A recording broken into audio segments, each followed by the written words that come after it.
Welcome to the Peak Mental Performance Podcast with Joe Schillero, optimizing your mental health and athletic performance one episode at a time. All right, and welcome everybody to another episode of the Peak Mental Performance Podcast. This is an episode I've really been looking forward to. My guest today is Dr. Christopher McCurdy. He's a broadly trained medicinal chemist, behavioral pharmacologist, and pharmacist whose research focuses on the design, synthesis, and development of drugs to treat pain and drug abuse, which are some topics we've touched on in the past with different guests. He's the director of the University of Florida Translational Drug Development Corps, and he's internationally recognized as an expert on Kratom, which we've also mentioned briefly in the past, and is investigating it for opioid withdrawal syndrome, which we know is a particularly big topic right now in this country, and also applies very much to athletes who are looking to manage pain, and many have found themselves in opioid issues because of that. So thank you, Dr. McCurdy, for taking the time to do this today. Thank you for having me here. It's great to be here. Awesome. So the topic of Kratom is probably one of those things where, you know, if somebody isn't aware of what it is and they just Google it, they're going to get a very mixed bag of explanations of what it is, some less scientific than others. So can you just give us an idea of, if somebody doesn't know what Kratom is, or they're not familiar with it, what is Kratom? Sure. Kratom is actually leaves of a tree. So it's a tree that's native to Southeast Asia, particularly Malaysia and Thailand, in the Malaysian peninsula where Thailand and Malaysia border each other. That's the main area that these trees grow in. And those trees have been traditionally used, well, I should say their leaves have been traditionally used as a way to promote harder working.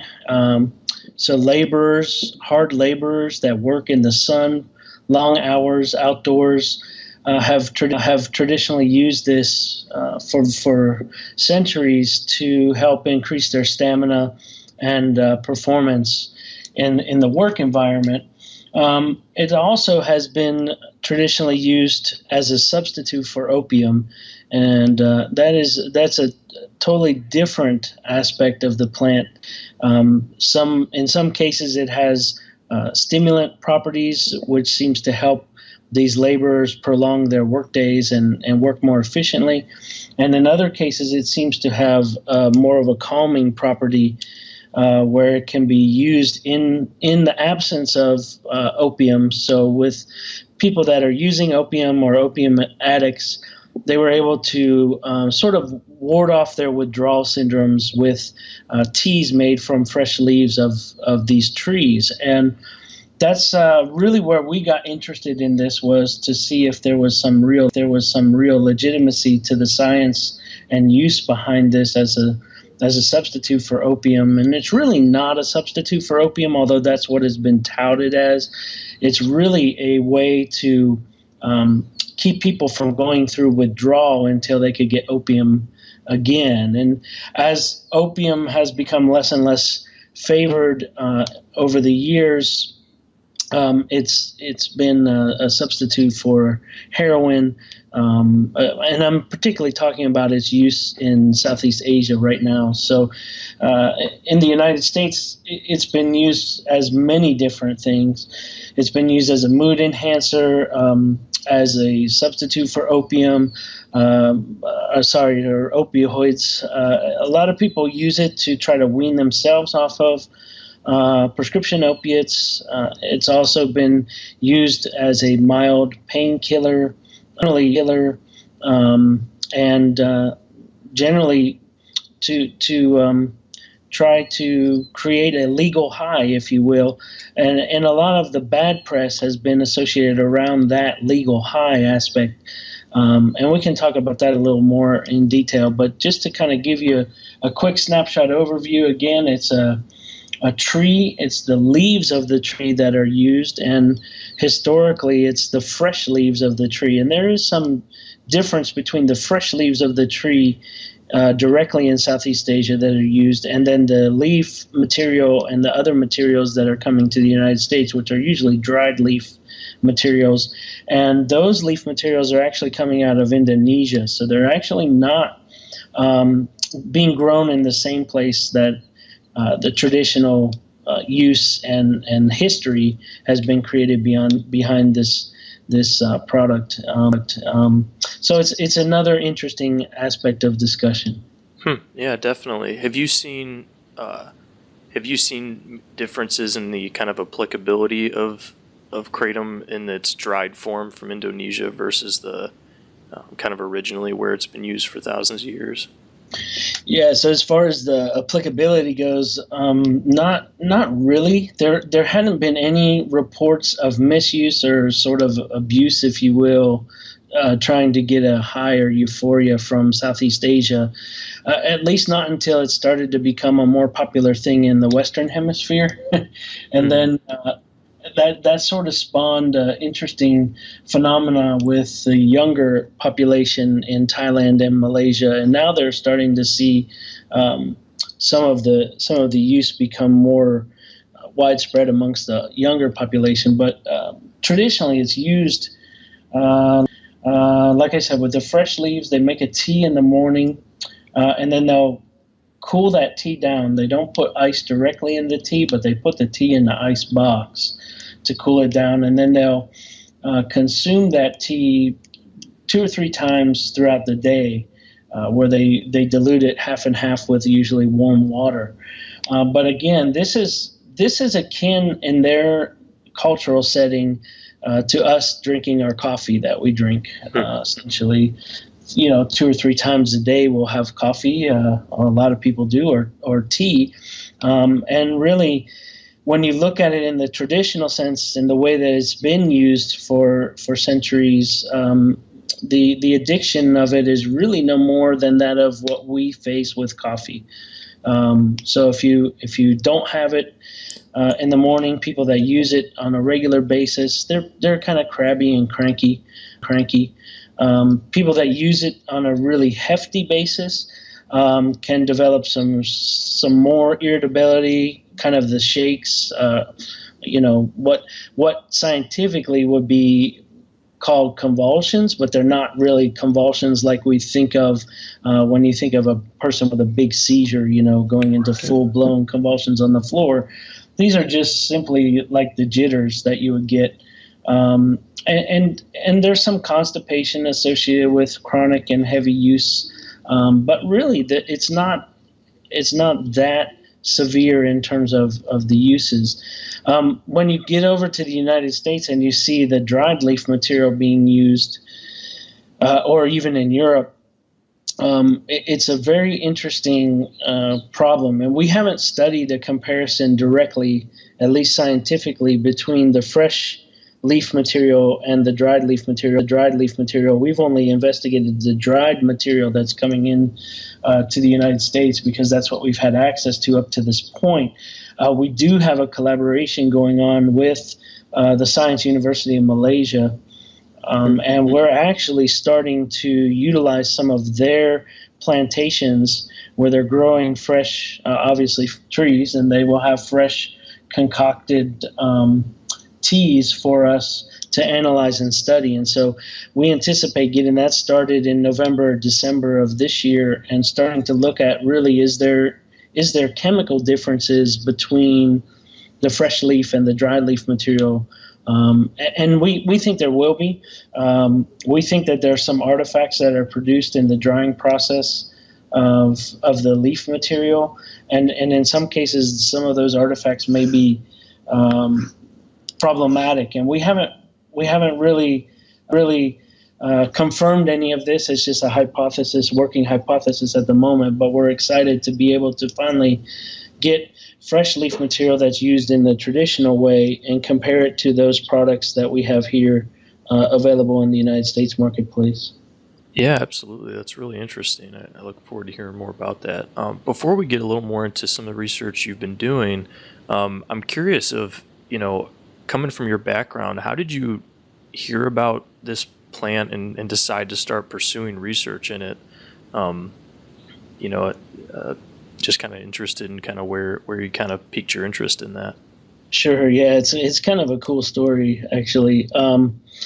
My training was in opioid chemistry, so I did a lot of work on morphine-based compounds and the chemistry around that. And my postdoctoral advisor at the University of Minnesota is regarded as one of the great opioid chemists of all time. And interestingly enough, you work with somebody like that for a number of years, and you become an expert yourself in the chemistry of that plant, and you don't want to enter into your career sort of trying to compete head to head with that person, but you want to take the expertise.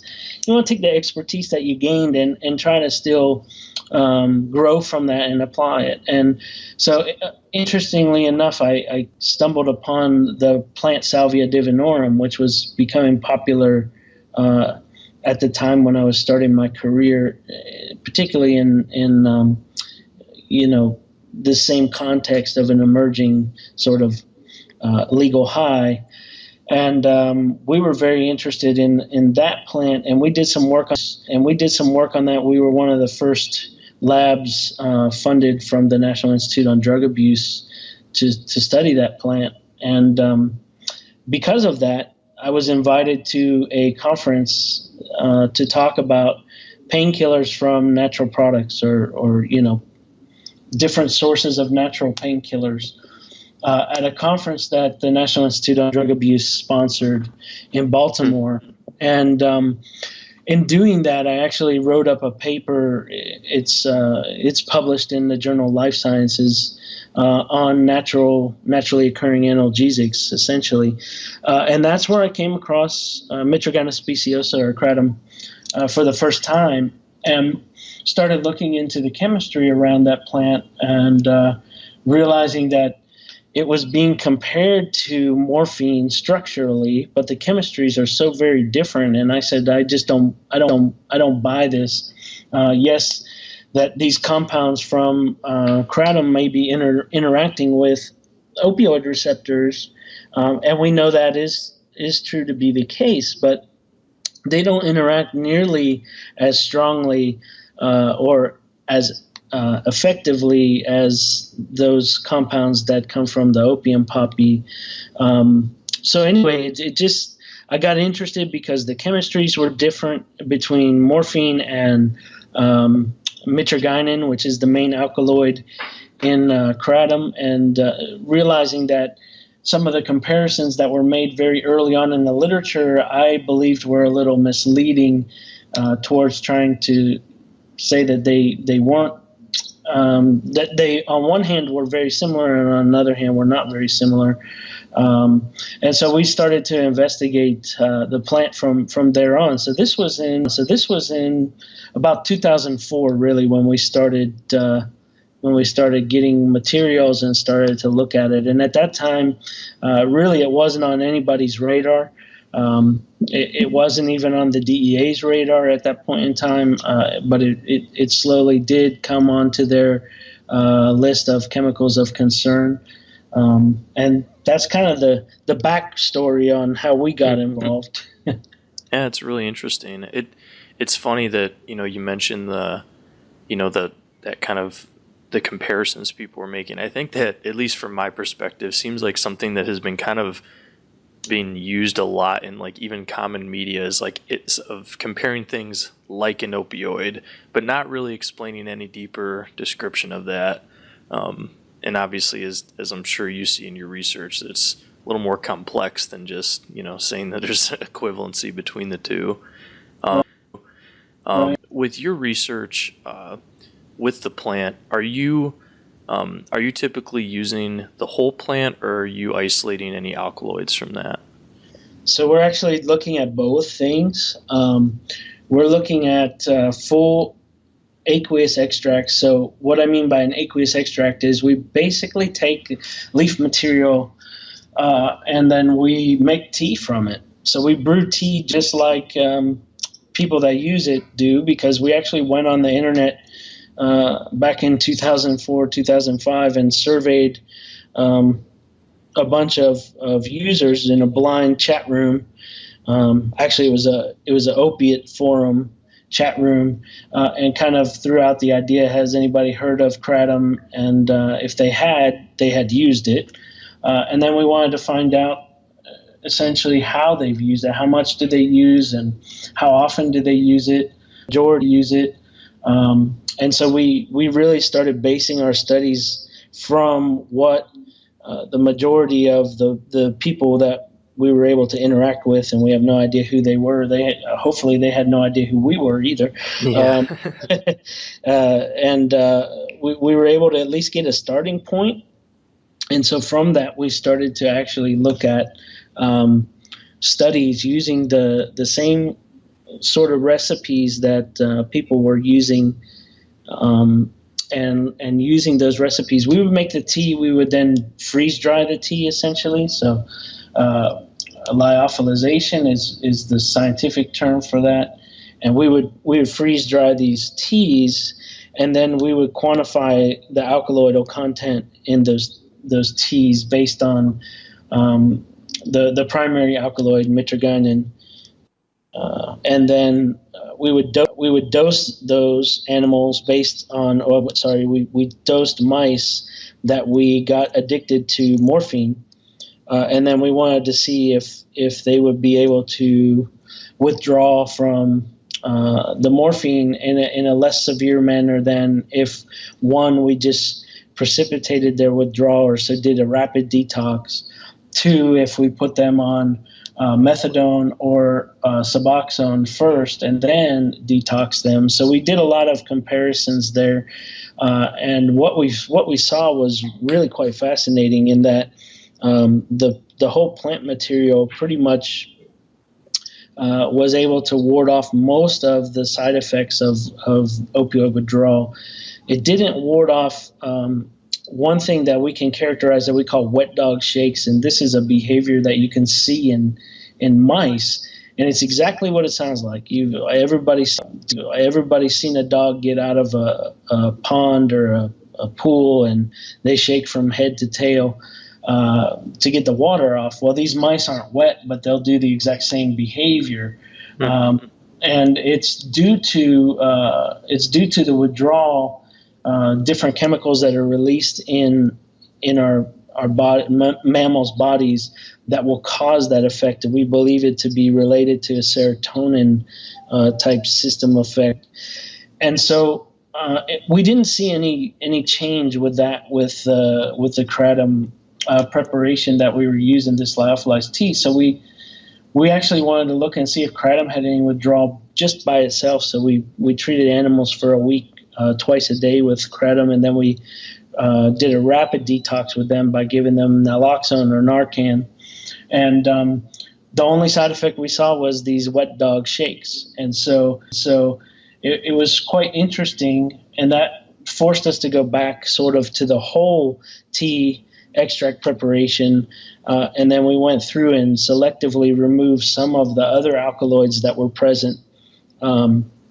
And we were able to come back with a modified formulation that didn't produce that side effect anymore, that wet dog shake. And then we tested that against morphine withdrawal, and again, we didn't see any withdrawal syndrome after 5 days of treatment when we switched them over to twice a day, 5 days treatment with Kratom, sort of reformulated. And we were really excited. We were kind of keeping this all under the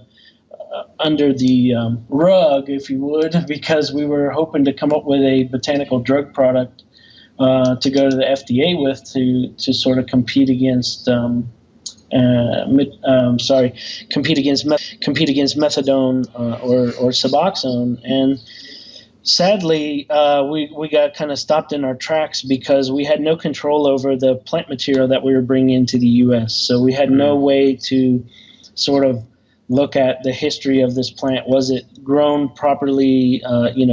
Was it treated with certain pesticides or chemicals that could be harmful?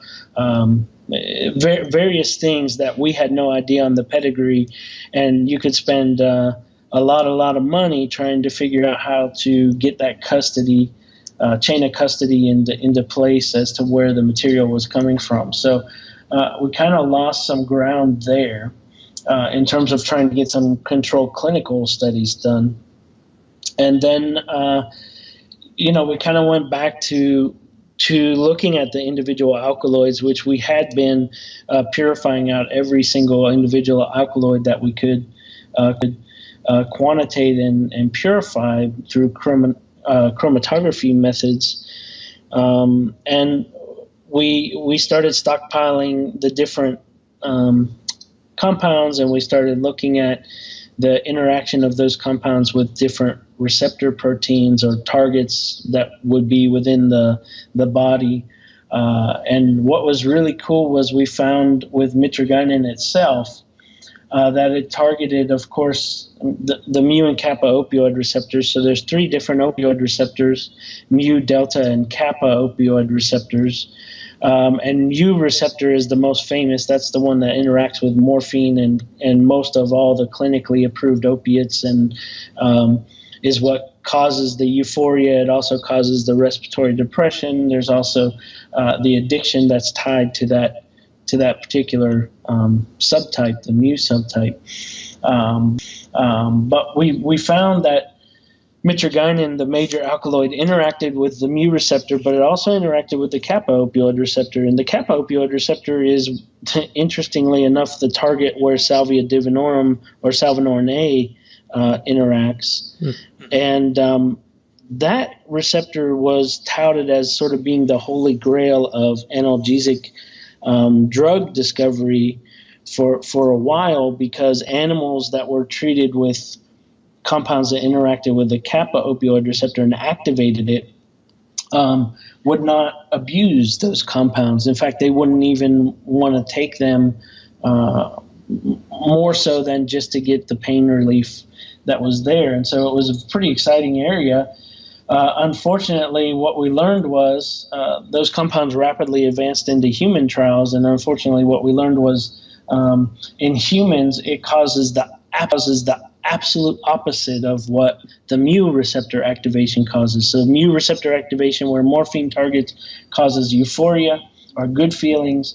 The kappa opioid receptor activation actually causes dysphoria or really awful feelings. And so what they learned was many of the people that were involved in those clinical trials took the first dose of the medicine and dropped out of the trials and said, I don't care what that was, don't give it to me again. Oh, man. Interestingly enough, that's where salvinorin A interacts and is really, really potent activator of the kappa opioid receptor and causes dysphoria in most people. That's a whole nother discussion for another time. But we were interested in this because we thought, well, if you have some sort of balance between mu and kappa receptor activation, where you have some euphoria being caused and some dysphoria being caused, is there a way that those might actually cancel each other out?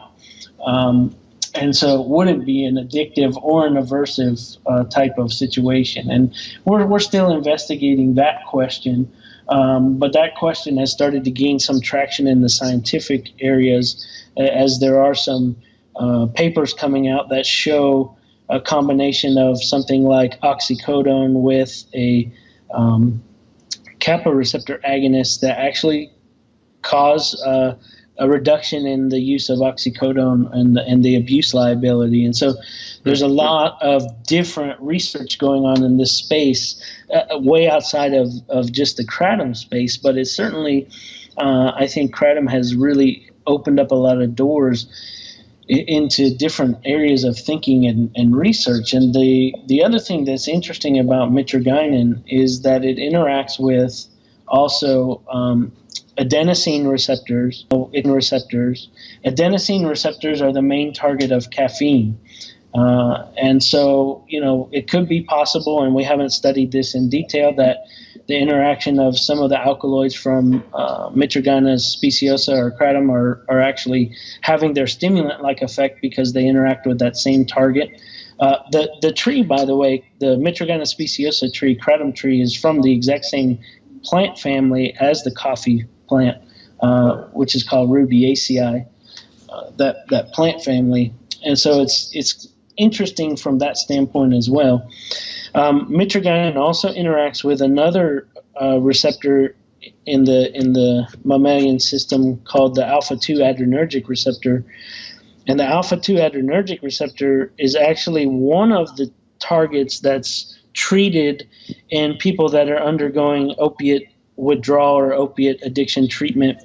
Usually the clonidine is used, and it's to help mitigate some of the withdrawal shakiness and some of the symptoms, the sweating, and some of the other issues that are seen. And so here's a compound that interacts with opioid receptors, and not in a strong way. It's what we call a partial agonist or partial activator of the opioid receptors, mitragynine. And it interacts with this alpha-2 adrenergic receptor, which is what some people are treated with in addition to something like methadone or Suboxone. And then it also interacts with a couple of other targets in the serotonin system and the dopamine system, both of which could be related to pain signaling and sort of, your good feeling. Dopamine is your molecule that is what makes you feel good. When you have a big success and you feel really happy, that's thanks to dopamine. And so drugs like heroin cause a pretty significant release of dopamine in your brain, and that's why people like it. And so we're not sure what the result of mitragynine is or the other alkaloids at dopamine receptors. We haven't studied that yet either. But the pattern is very interesting, right? So here's this molecule from nature that interacts with targets that are involved in pain transmission, targets that are involved in withdrawal, and targets that are involved in sort of mood enhancement, like serotonin receptors, dopamine receptors, as well as sort of alertness, potentially through the adenosine receptors where caffeine works. And so when I saw the binding profile come back, and we had looked at this over pretty much all the central nervous system, major central nervous system drug targets, and those were the only targets that these mitragynine interacted with. It to me seemed like the nature's answer to or nature's antidote, if you will, to opium or morphine. And so that's kind of in a nutshell where we were, but we've also looked at several of the other alkaloids that are produced in the plant. One other one that's a big controversy of late is called 7-hydroxymitragynine. And 7-hydroxymitragynine is actually, there's a good reason that it has the same name, mitragynine, as the major alkaloid, mitragynine. So it's just an oxidated version of mitragynine. So what happens is either the plant enzymatically adds a oxygen to the molecule, or and what I'm getting to earlier in potential differences between the fresh material or fresh leaf material that's been used traditionally in Southeast Asia and the dried material that's in the United States. The 7-hydroxy compound could be an artifact of the leaf drying process and the exposure to oxygen, from the air and the heat. So we don't know that for sure. We haven't studied that either. But it seems to make sense because in the traditional or fresh leaf formulations that are used in Southeast Asia, they see almost none of this 7-hydroxymitragynine compound. So the 7-hydroxymitragynine compound, interestingly enough, though, is extremely potent opioid activator, more so even than morphine.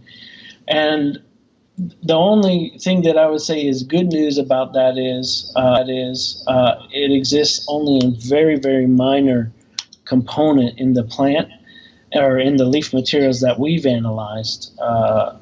So pure dried leaf that we knew came from a reliable source. And this was long before, like I said, most all of our work was done with material that we purchased before Kratom became anything of interest to anybody, seemingly. I mean, there was some usage out there, obviously, but it wasn't mainstream at all. And so what we did initially was we bought from one single harvest from an Indonesian farmer. And so we bought several kilos of material to do our studies from, so we would have a consistent batch to look at time and time again. And over the years, we bought more products as it started to gain traction on the internet and sales. And so we started to analyze many of the different strains that are reported, the white vein and the red vein and the green vein of products, and started to look at the differences and the sort of comparisons in those alkaloid contents in all those different strains. So yeah, we've been trying to figure out what's the utility of the whole plant as it's been used traditionally, and then what's the utility of each of the individual compounds. So it's been fascinating. The mitragynine itself, you would think, since we did the studies at looking with these opiate-dependent mice and withdrawal studies, with the kratom tea extract and sort of a modified tea extract, did we ever do the studies with mitragynine, purified mitragynine? And yeah, we did. And the exciting part of that is mitragynine itself blocks withdrawal completely with no side effects. And it does it in a better manner than does methadone or buprenorphine. And so again, we haven't really published any of this yet, because there's been so much to sort of get our ducks in a row to make sure all the science is as solid as possible. But it is solid, and we do know that mitragynine is a fascinating compound, and we went to patent attorneys to try to patent it, and they said, sorry, you can't patent this. It's been known to be the major component of the plant material for years, and the plant material has historically been used to wean opiate addicts off of opium. So, it kind of puts us in a big conundrum because nobody wants to try to license and develop something that they can't have some marketplace exclusivity on for at least some time to recoup the research dollars that were invested. So we're just plugging along as academic scientists and hoping we get to the point where we can do something with this. Yeah, definitely. That's interesting too about that main alkaloid, because that was something I was curious about, because you look at some plants like, even the cannabinoids in, say, like cannabis, where sometimes people can get into trouble if they try to just use too much of one isolated cannabinoid. But it sounds like with kratom that one alkaloid actually could be really good to be used in isolated case. It could be. I mean, I wouldn't go as far as to say that definitively yet. I mean, we did it in mice, so yeah, in mice it looks good. But I have to caution that by saying we've cured cancer and diabetes in mice too. So it's a matter of making the big leap from a small mouse to a human being, and hopefully we can do that. But the estimates of users of kratom out there right now are somewhere in the 4 to 7 million of the U.S. population, based on internet sales alone. So, we've got a large uncontrolled trial going on, sort of, if you will. Right. I know that from some of the research I had read, historically, just anecdotally, it's been known that, like you had mentioned before, that in lower doses can be stimulative and higher doses can be more sedative or analgesic. And I think in the past I've read that kind of like the common knowledge, I guess, between people that use it has been like in the 1 to 5 gram range has been more stimulative, and then 5 to 10 gram range has been more of that sedative analgesic effect. Have you seen those kind of like? Those kind of like ranges? Kind of, obviously, you're doing a lot of your trials in mice, but have you seen similar kind of ranges with what you've been doing when you use the plant? Yeah, so I think what's interesting is that we haven't really seen much of the stimulant-like effect, but we haven't really been trying to focus in and target on that either. I also want to say that some of the studies that we've done, even with opioids will cause a stimulant effect initially before they cause a sedative effect. So it's a general trend. Morphine will cause excitation initially, and then it'll obviously very quickly go the other direction. So with that, we see the same type of thing. It doesn't seem to be a dose-dependent issue. I think what you're getting to, and of course the dose range will vary for every individual, and it'll vary from whatever product is available or whatever product is being used. And I think the biggest thing I would caution anyone that's considering using Kratom or is using Kratom is that it's really a buyer beware marketplace at this point. There's no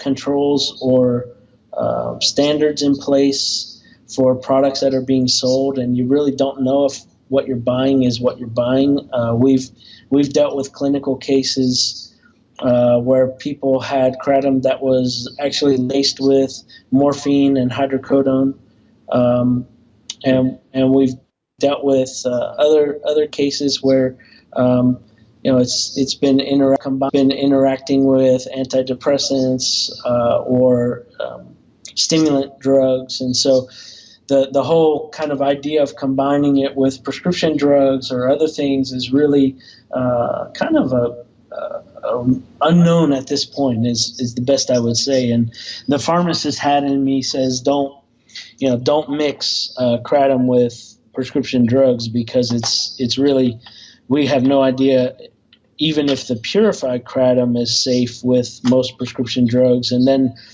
to top that off, based on what someone might be purchasing, that product may not be pure Kratom, and it could be troublesome from that standpoint. So to get back to your range of stimulant versus sedative, I really couldn't give you a particular answer. I mean, some people definitely report that the lower amount they use, that they get the mood enhancing qualities of it.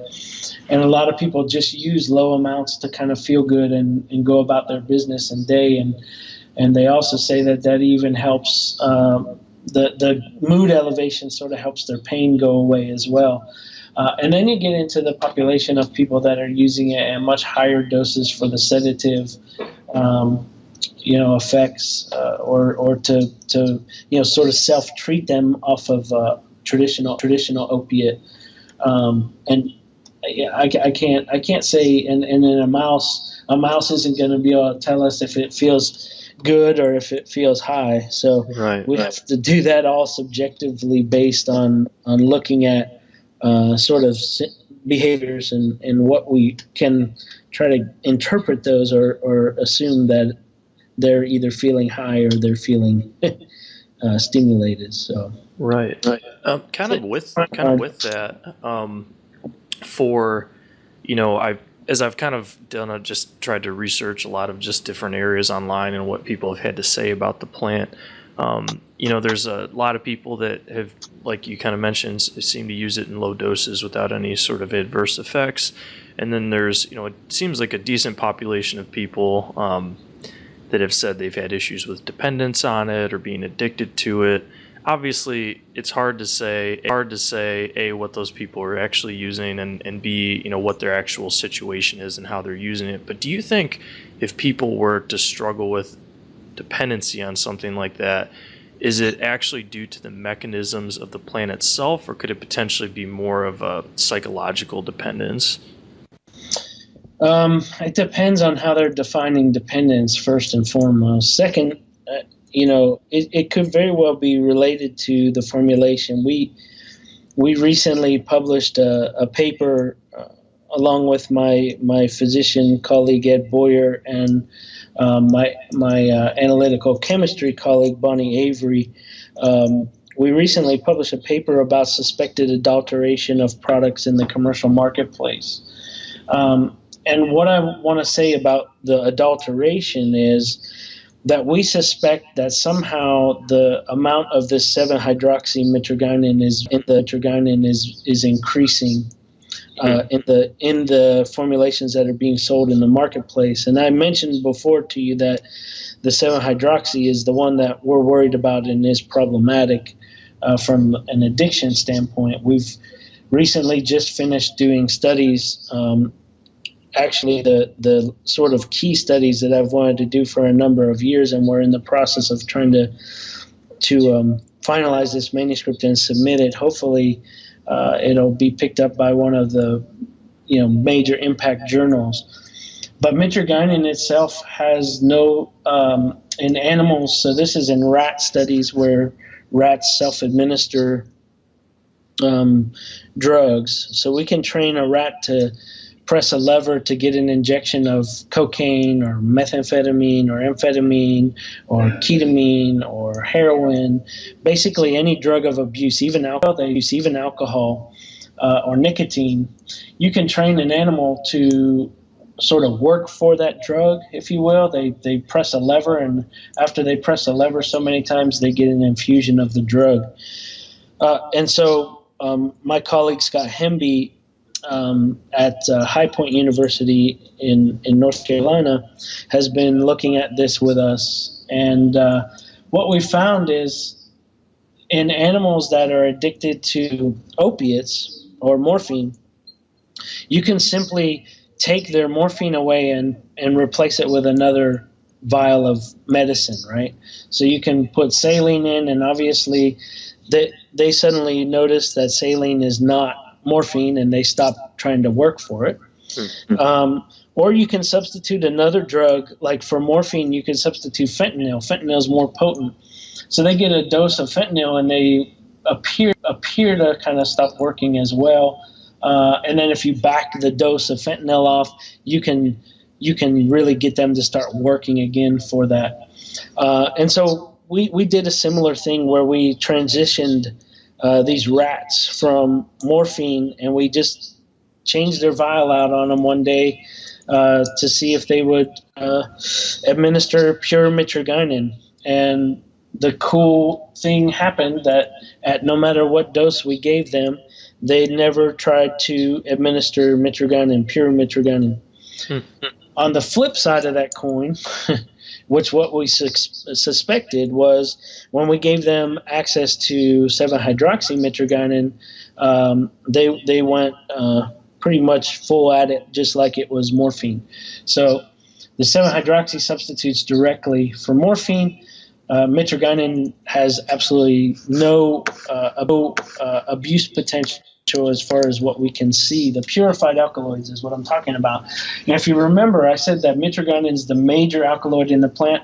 7-hydroxy is a minor alkaloid, and it could be an artifact from the drying process and what we see in the United States.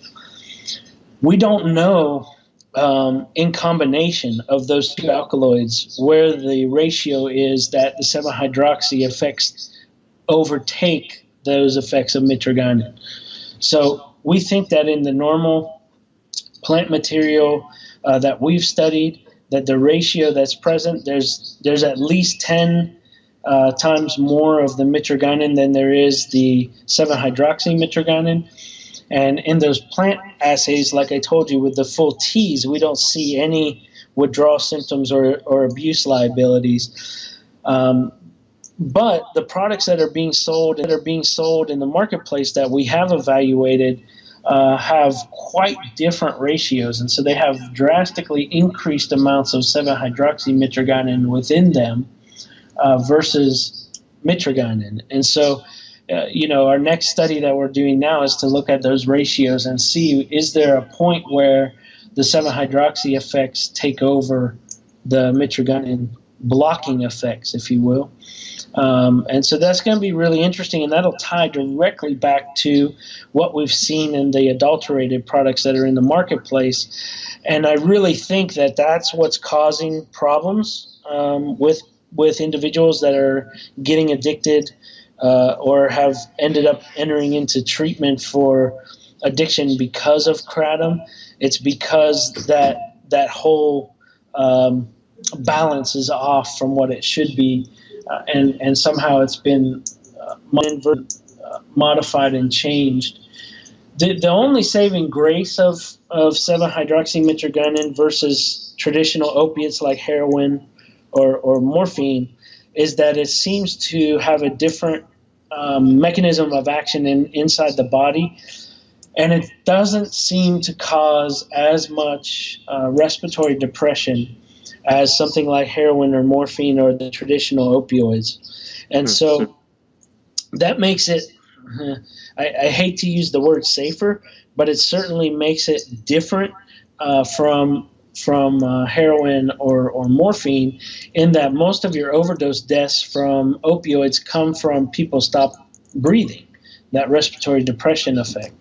And that's why we're curious to see really what 7-hydroxy, now that we know that it is potentially addictive component of the material and a problematic component of the material, we really want to study the effects and toxicology associated with that as well, and see, does it have some of the same worrisome properties? Can it cause an overdose death if product is taken in an adulterated fashion that's out there? And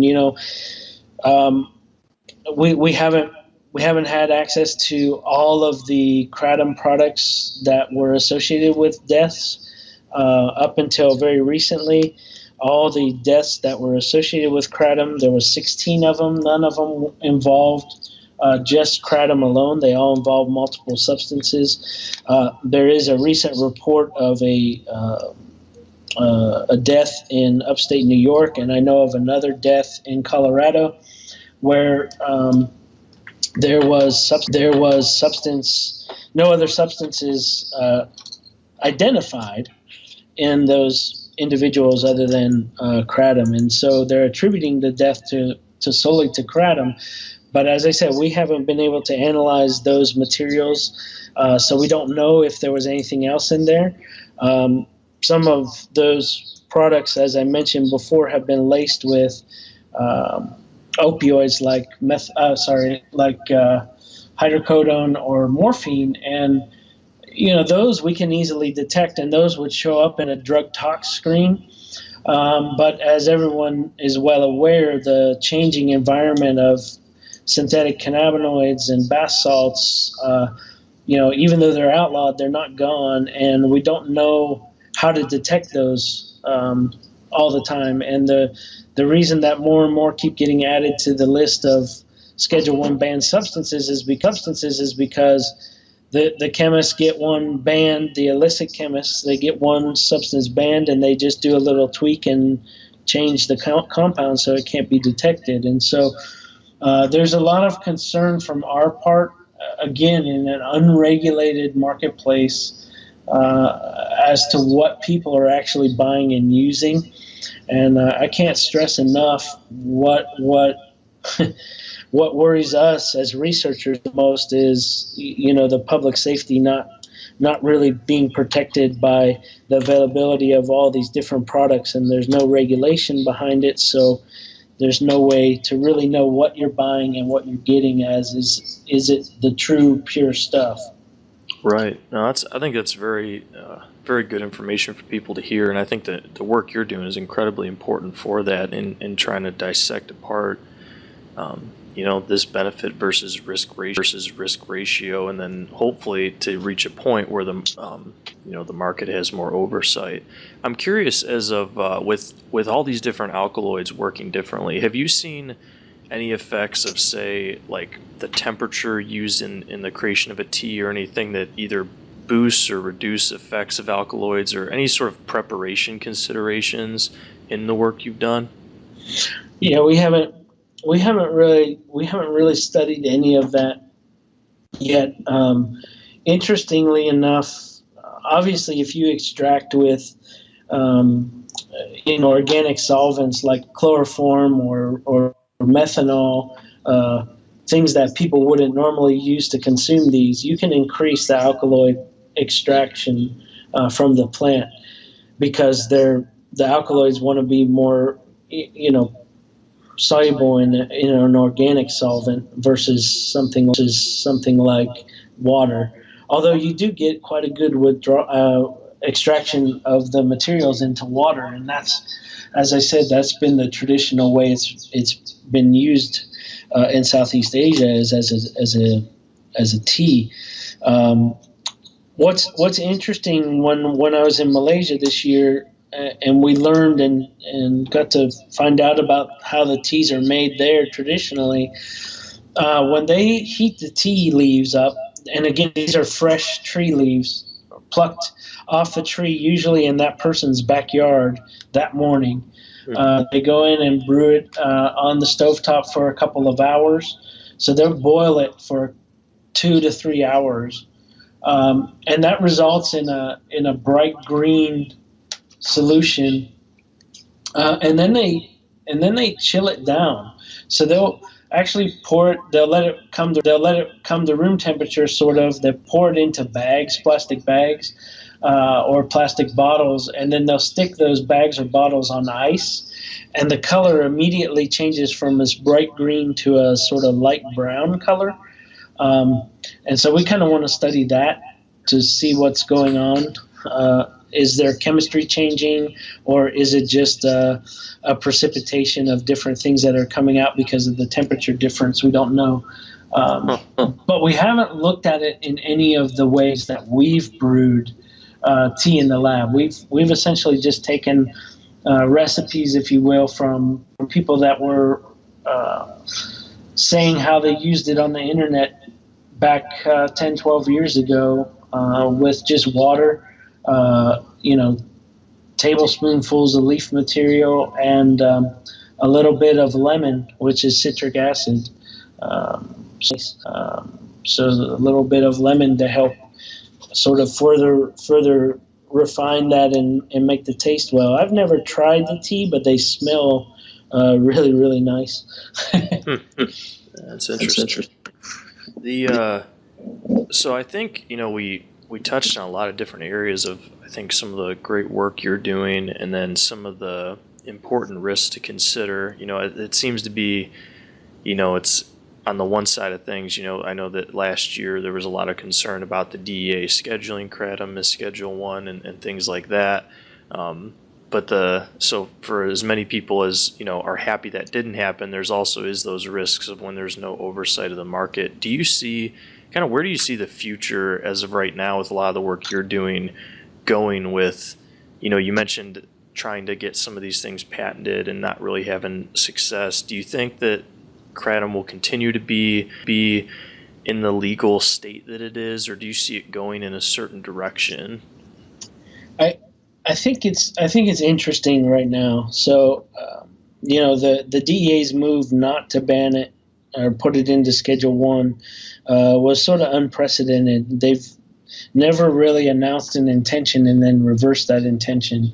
Right. And by the way, it's not permanently reversed. So it's still looming out there that they could come out any day and say, hey, we feel it's time to schedule this. But I think at least for a while, it's going to stay in a legal status that we can at least continue to research and understand what's going on with the material. I don't know how long that will last, especially with the information that we're finding out about these minor components like 7-hydroxymitragynine and that being sort of adulterated, if you will, into unnatural amounts in some of these products that we see in the marketplace.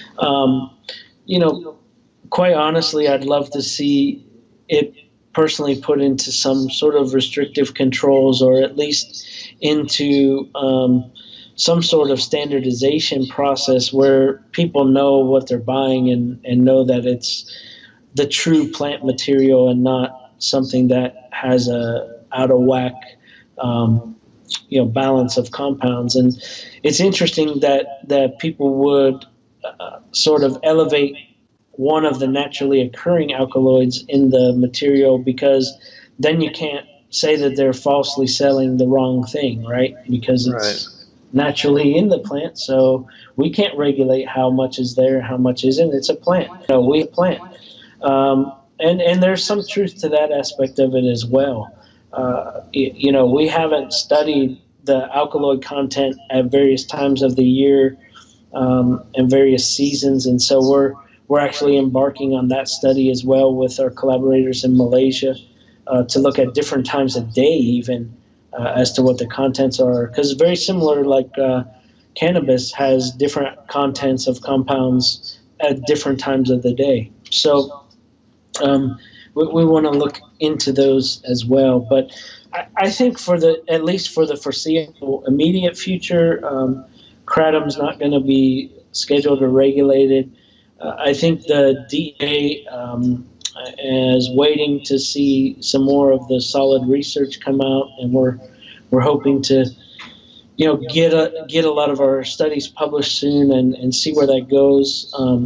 My ultimate goal is to help people and to really try to help the country. When I started out in this research, it was really at the beginnings of the opiate epidemic in this country, really just the opiate crisis, and it wasn't really that widely known in the early 2000s that we had a serious problem like we do today. But it's grown and it's become worse, and my whole life's work has been to try to come up with ways to help treat addiction as a disease and help people and get there. It's not about making money, and so I'm not interested in it from the patent standpoint so that I could make money. I'm interested in it from a patent standpoint because that's the only way a company is going to want to invest the money in to carry it forward so that they can earn that money back in the marketplace. And so there's an interesting thing that the FDA has done. They've created a botanical drug pathway. There's been a couple of drugs approved through this pathway, and they're essentially the route that we'd like to go down with a kratom formulation that we could get approved as a botanical drug through the FDA, and that would give 5 years of exclusivity to that product. So with that sort of carrot out in front, we're hoping we can find a partner, an industrial partner to collaborate with and formulate a consistent product every single time. But that's kind of the medium-term goals, is to get to that point. Long-term goal is to, as I mentioned, mitragynine itself looks like a really great compound for competition of our current treatments. It looks far superior to methadone and buprenorphine, at least in the animal models that we've seen. And we'd like to push that forward, but we can't get any patent around that. And obviously, as a single chemical, it wouldn't be something you could say that's a botanical formulation.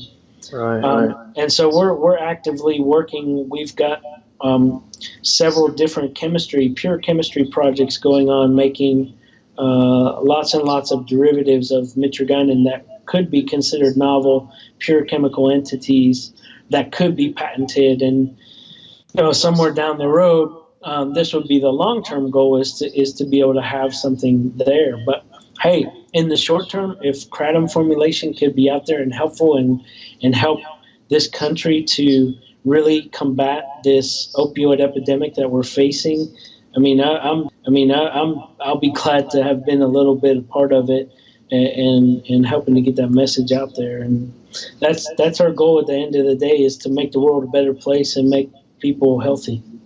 Yeah, absolutely. And that's, I admire so much of what you're doing, and it's one of the reasons I wanted to talk to you today, is because it's, I think if very few people in this, at this point in time haven't had somebody in their life or themselves touched by, this opioid crisis. And it's to find, if kratom potentially is a way to help that area. It's huge. We all know how bad that epidemic has gotten. If people are interested in kind of staying up to date on work you're doing and kind of, rather than just kind of surfing the forums, or interested in some of the research that is coming out, is there anywhere in particular you think people can look to make sure they're kind of staying up to date on what's coming out on kratom?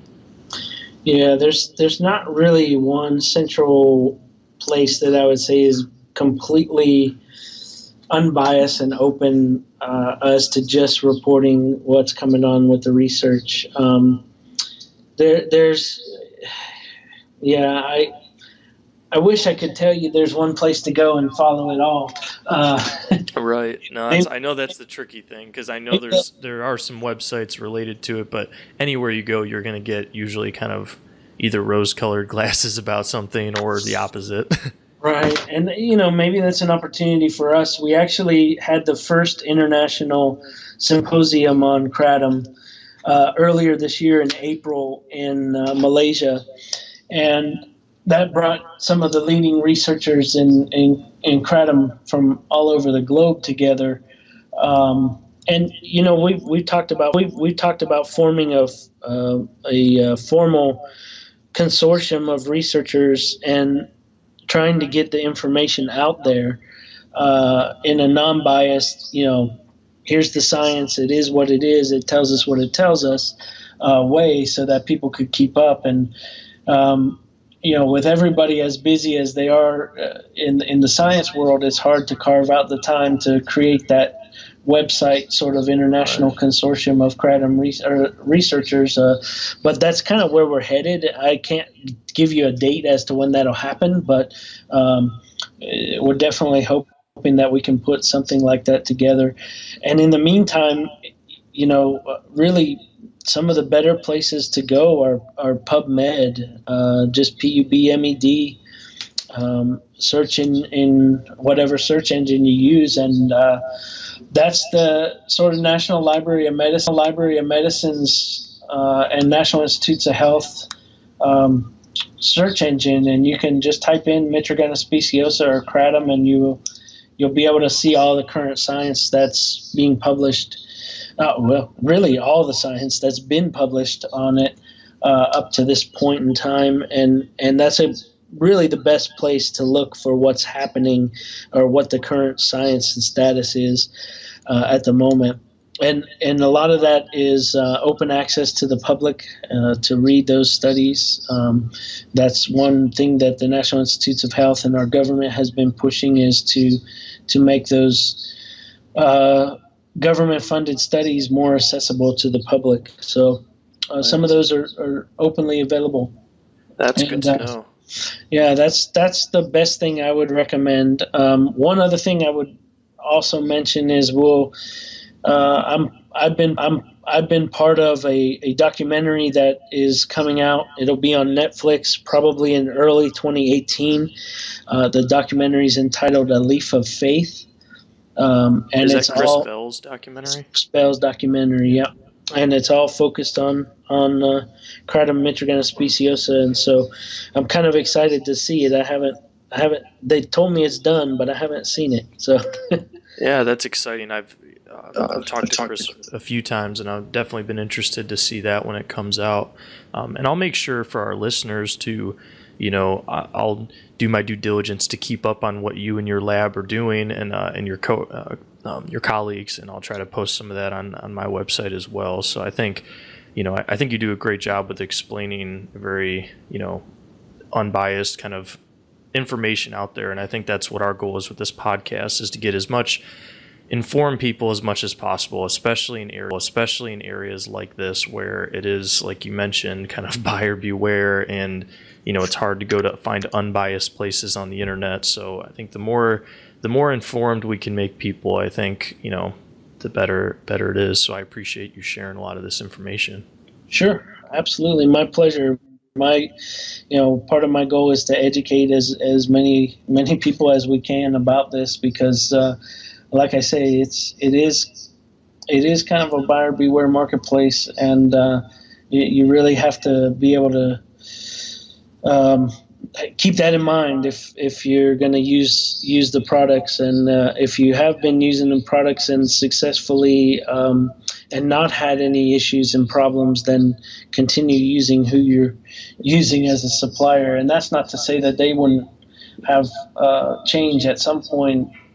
You just never know how it goes in this marketplace today.